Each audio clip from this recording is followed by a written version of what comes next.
Okay. Perfect. How you doing? I'm good. How are you today? Nice to meet you. Yeah, great to meet you. Where are you located? In DC. Okay, cool.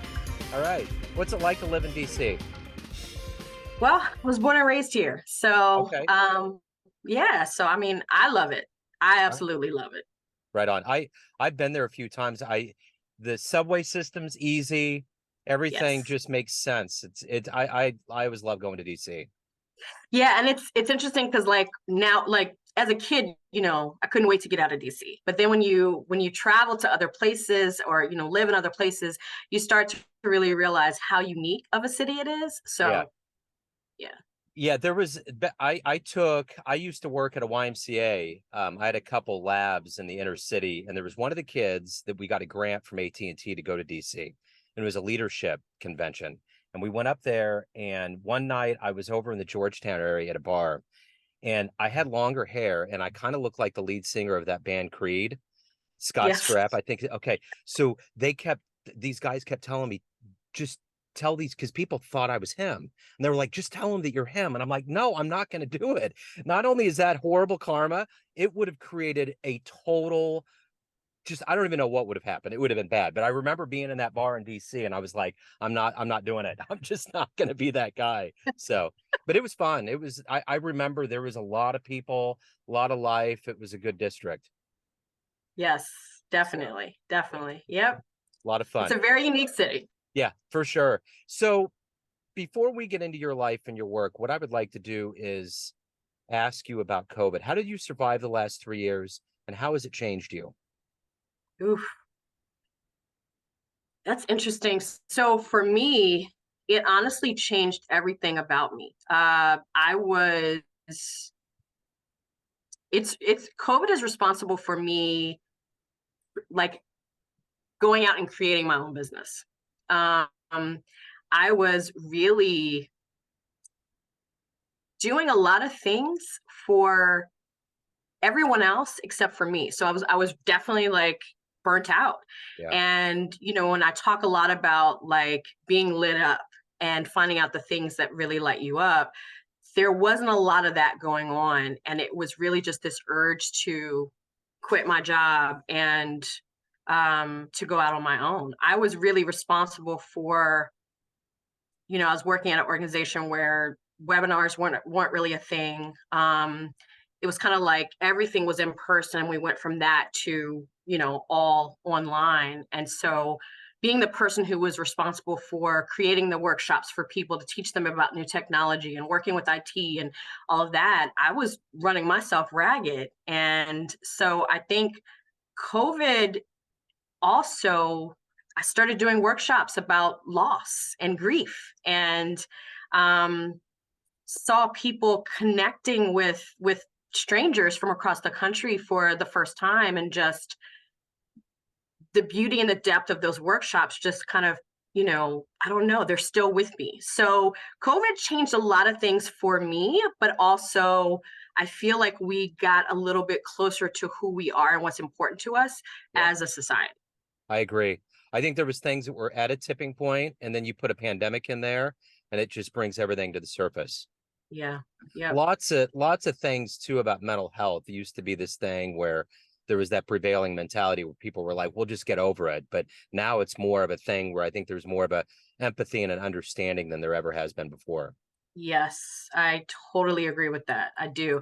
Because I think that, for me, being involved with leadership, there was always this thing where people wanted to disconnect. Like they wanted to say, oh, look, that's work and then this is personal life. And COVID showed us that there's no disconnection. When Yeah, we have someone who's in the hospital, who's dying or who has an illness, like, and we get the call at work, it impacts us, it yeah, stays with us. So yeah. certainly does.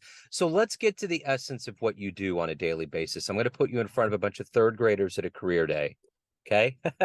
One of the kids looks up and says, hey, what do you do for a living? How do you answer them? Yeah, I help people and teams expand and lead. That is the bare minimum of what well, that's the basics, the foundation of what I do. And so it's really helping people become more aware of who they are, more aware of their strengths, what they do really, really well. understanding that confidence comes from embracing our strengths. And then, helping people lead in a way that's authentic to them, that it's not like everybody else, that it is really looking at what works best for them in terms of their energy and their superpowers and how they feel.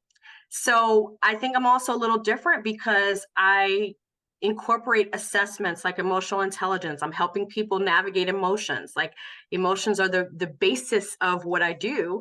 But it's also human design, which is, kind of pulling in parts that are a little bit astrology, a little bit, chakra system, like all of that together in a way that really helps people understand themselves.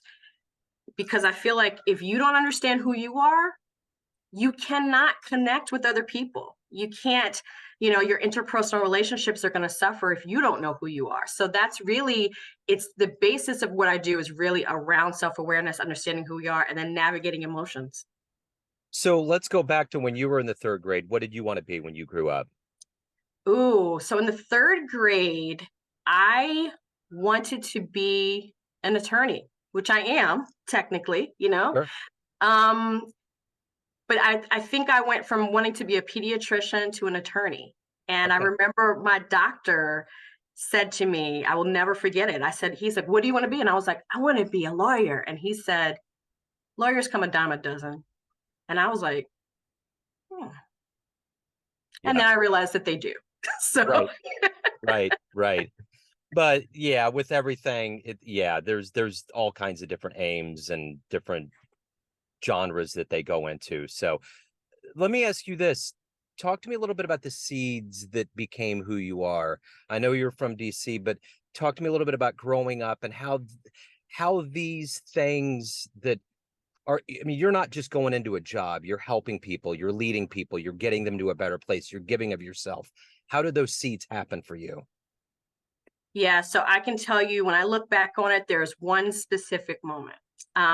So in second grade, we were learning about May Day and all of the different rituals and the maypole and all these different things. And I remember one of the things was that, people would take flowers, they would put it in a basket, they would ring the doorbell or, knock on someone's door and leave it on the porch and run away. And so I was like, oh, I can't wait to do that for my mom.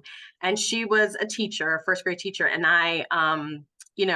we had these huge azalea bushes outside of our front door. So I went and gathered all the flowers. I kind of strung them together with the needle and thread, made this like lei and created a basket out of like, cardboard and staples and things, and was so excited and left it on the porch and then ran around the corner when she got home and she came out and she said, oh my God, you used all of my azaleas? And that was that. And so that moment taught me two things. It taught me that like what it's like to not be celebrated for the strengths that you have, like the creativity that I had inside of me. But it also taught me that a lot of times people they struggle with accepting wonderful and amazing things that happen to them. So it's like, I work with a lot of leaders who are not, they don't know how to celebrate themselves. They just think about what's next and what do I have to accomplish next. And I think that moment was something that allowed me to understand what that felt like as a kid, but also how does someone grow into a mom or a dad or a person, a friend, where they're unable to celebrate themselves and others. Yeah. So who's been a hero for you? You know, you obviously have to have fuel for your desires. Who was that for you? Oh, my hero definitely was, his name was Mr. Sproul. So he was, my parents, their best friend, Mr. and Mrs. Sproul. They were kind of like uh, the marriage that I just was like, oh, this is such a great marriage. And in addition to that, he used to talk to us. I didn't have parents that talked. It was a lot of like, telling us what to do but he actually spent time talking to us about anything. And so even into my 20s, I would call him and we would talk for like an hour. So I think him spending time talking to me, and he was actually the first person to share a leadership lesson with me. And he talked about working at NIH. He talked about a woman who was coming in late every single day, and everyone wanted to fire her. And so he sat and talked with her and was like, "Well, tell me what's going on. Tell me what the issue is." And she was like, "Oh, it's just getting my children ready in the morning, and it's just not enough time for me to do all of that and get to work." So he said, "Okay, well, let's push your start time back 30 minutes." And she was never late again. I never Wow, forgot that leadership that's lesson. cool. So he was also someone who talked to me about, spirituality and, thinking differently. So that he was one of my heroes. Yeah. That's so good. There's people like that in the world. Because for all those kinds of people, there's the opposite. And man, we need more good ones. Um, Yes. if you can meet anybody alive on the planet right now and spend some time with them, who would it be? Ooh, let's see. Hmm.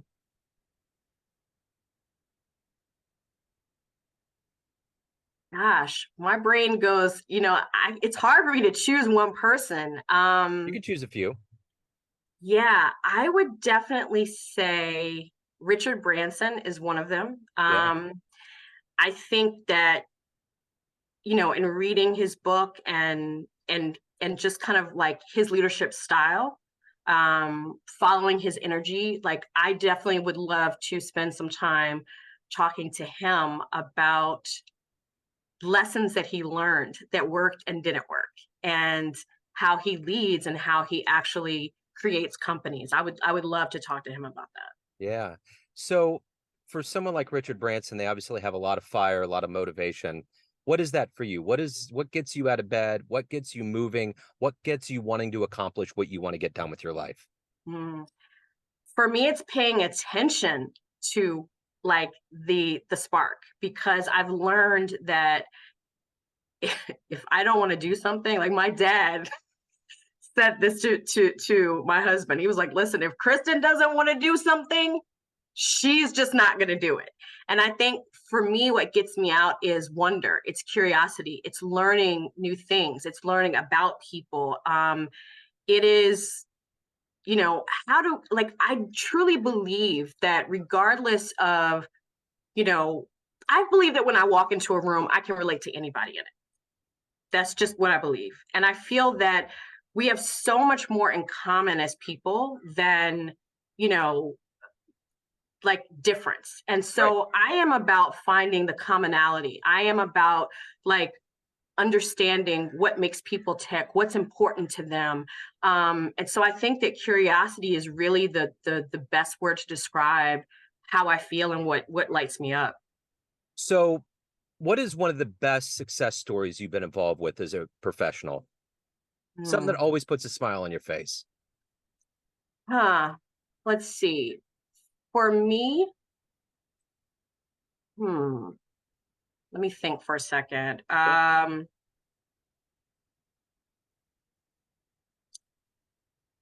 Okay. So this one is, I was actually, at the time, I was helping people with their relationships with their dads.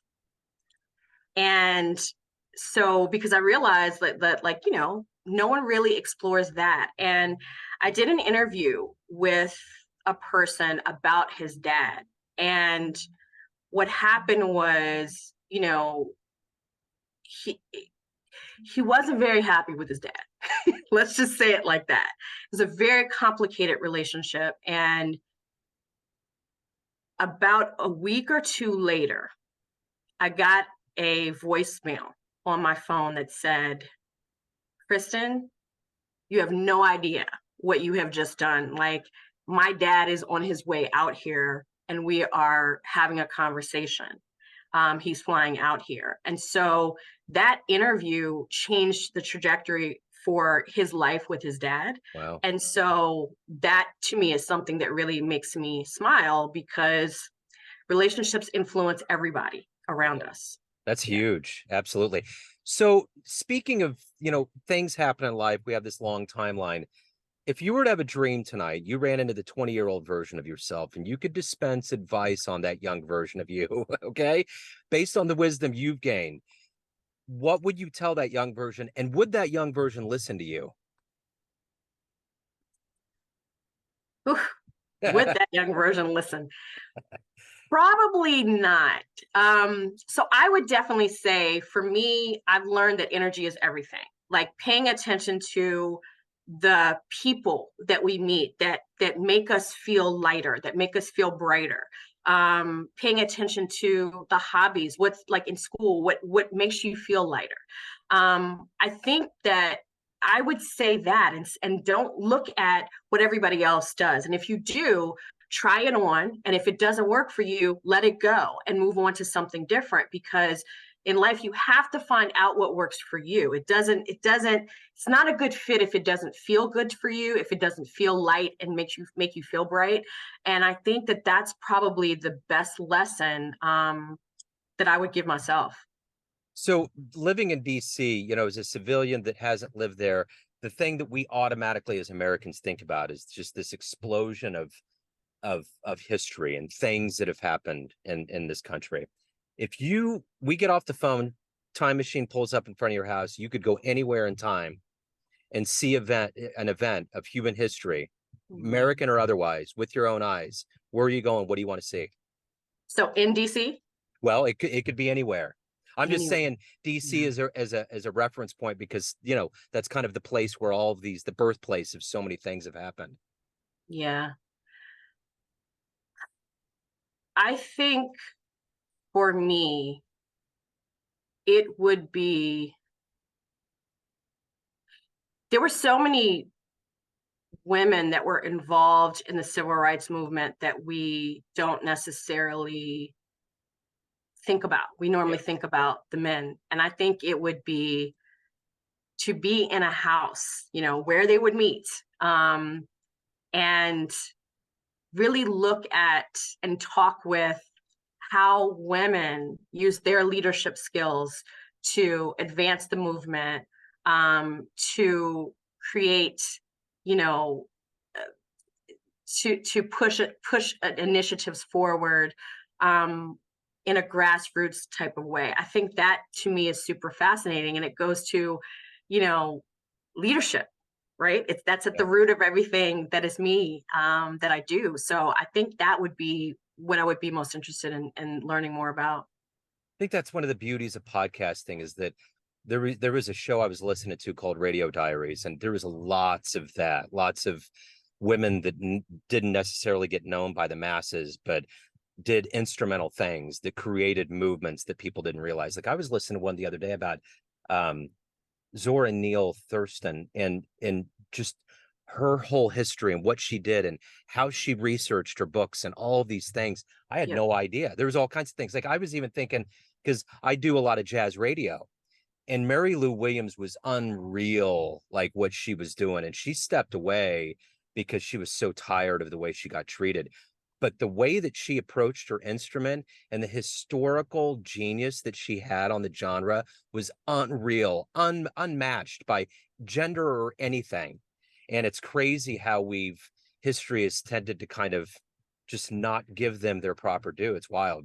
Yeah, and I actually did. I watched the latest special on Zora Neale Hurston, and I think for me, what was fascinating is just the way that she approached community and history and learning from being a part of it Yeah, versus observing it. I think it's essential. And I think that, I had a moment where I was facilitating, I was invited to facilitate, and I got in trouble because I actually talked about myself and gave a personal example. I was doing storytelling, and they were like, we don't do that. We, as a facilitator, we don't talk about who we are. We don't.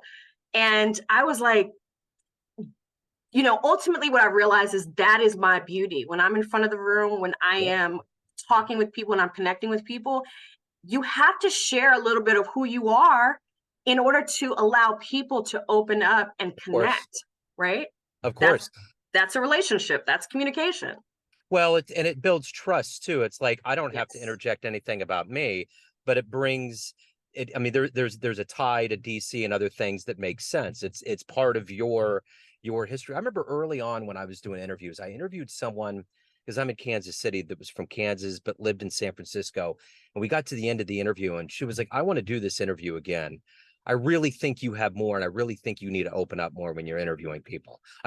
You don't need to be all objective and stand to the side. You need to get in there, and you need to put yourself in there. It's one of the most important things." I remember when she said it, I was kind of like, wow, that was pretty heavy.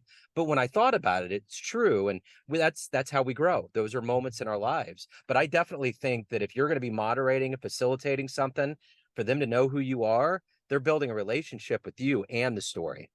Yeah, absolutely. And what was interesting is, that same organization, we were called in DC to work with some students, and the way they were used to doing sessions was, very standoffish. This is who, you get to know my name and where I'm from, and that's it. And ultimately, in the middle of it, we had to end a session and go back and restructure everything because the students were like, "We don't know you. We don't trust you. Who are you?" And so I was like, this is Yeah, how students learn. Like, you have to connect. You've got to share in order for them to feel that they can trust whatever it is that you have to bring to the table. of course, of course. So, of all the things that you've accomplished in your life, what are you the proudest of? Hmm. My proud moments definitely are when people come to me to talk about the ways that they have changed, the way that the world has opened up for them. Um, Sometimes we don't always get this immediate satisfaction. Sometimes it is weeks or months or even years later. But I think that that is what I am most like. I am the most proud of the work that I have done with individuals, with people, just as humans, not even necessarily as, leaders in an organization, but like as humans, to really get to know who they are and to connect more with other people. I feel like that is the most essential part of humanity, is to feel that you belong and that you feel connected to other people. So I'm most proud of connecting others. So, everyone out there, speaking of connections, has an idea of who they think you are: family, friends, clients, colleagues. But you run the show. What's your perception of you? Who do you think you are? Mm. I think I am a bold person. I am courageous. Even when I have a little fear, I still am going to do it. Um, I think that I am, someone who pulls out the best in others and allows them to feel like they have a hand or a partner or a guide to do the things that they want to do, even if it's scary. So I feel like I am that person, you know, at a party back in the day, it would be like, the person who's like, "Ooh, drink this, do that." But I'm like the positive version of that. Like, I'm the person who's going to inspire you to action in a way that works best for you. So not what I want to do, but I'm going to work with you, and what works, and do the things that you say that you really want to do to allow you to have that partner to hold your hand through that. That's me. That's me. And curious about people, humanity, and just feel that love is something that we all crave. It's something that we all desire, and I hope to be a little part of that keeps the world kind of moving forward. That's wonderful. So, if anyone wants to learn more about you, hire you, anything pertaining to your world, where can they go? They can go to KristenCrockett.com, and I'm also super active on LinkedIn and my podcast, the Plastic Couch Podcast. I love it. Kristen, thank you so much for your story, for your time. Best of luck with everything. Thank you so much, Joe. This was amazing. Absolutely. Thank you. Take care.